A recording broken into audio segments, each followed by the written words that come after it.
It feels like deja vu, as the UK has just went on a full lockdown, Italy has closed its borders, and the iPhone maker is the first company to start closing its stores worldwide yet again.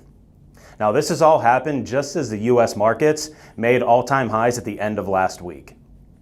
In this week's video, I'll be going over the returns from last week and the major news stories, and Matt will be going over the new strain of coronavirus and also the details on the new stimulus package.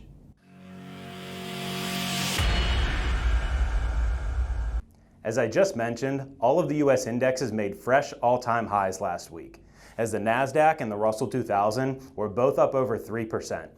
Now, the NASDAQ is up over 42% for the year, and the Russell 2000 is continuing its rebound, up 18% year to date.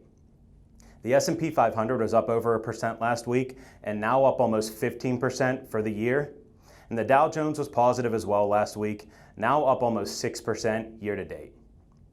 Foreign and emerging markets were both positive as well, and emerging markets continue to lead there, up over 13% for the year, while the foreign markets up almost 5% year to date. There were two major news stories from last week.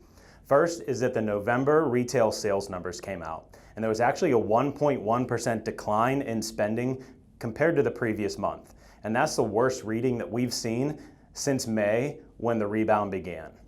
The second news story from last week is that the Federal Reserve came out and said that they're going to pledge to continue buying over $100 billion worth of assets per month. And they want to do this to continue to keep interest rates low, as well as injecting money into the economy. Over the weekend, Boris Johnson announced that there's a new strain of coronavirus in the UK. And essentially there is a different spike protein which makes this strain of the virus 70% more contagious than the original COVID-19. Now, he also announced that they're going to be doing a Tier 4 lockdown, and chances are it's going to last until April. That order is closing all non-essential businesses, and also people essentially cannot leave their home unless they have an exception. Now, also in Italy, they said that they have a couple people that have this strain of coronavirus, and they've closed their borders and are bracing for the worst. Travel is also starting to be banned to and from the UK worldwide.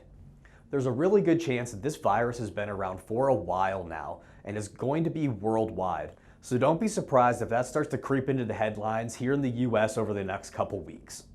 So now let's talk about the joke of a stimulus bill that was passed over the weekend.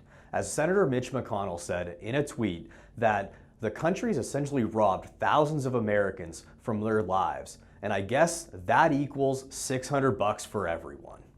Some other details in this plan are an extra $300 for unemployment, but it doesn't extend unemployment benefits. So if anybody has exhausted their unemployment benefits, they are not eligible for the extra $300. Also, self-employed workers will get an extra $100 on any unemployment check that they do receive. There is also an extension to the PPP loan program, and they've included newspapers and broadcasting companies available to apply for these benefits. This stimulus bill may help prop up the markets as they continue to pump trillions into it, but it definitely isn't helping the average American on Main Street. You can't even buy an Xbox or a PlayStation with this money for Christmas.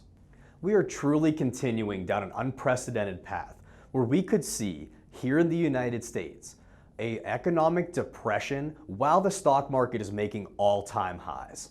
Just a reminder, this is a shortened trading week with the Christmas holiday on Friday. I hope everyone has a happy and safe holiday, and please subscribe to our YouTube channel and follow us on Facebook. See you next week.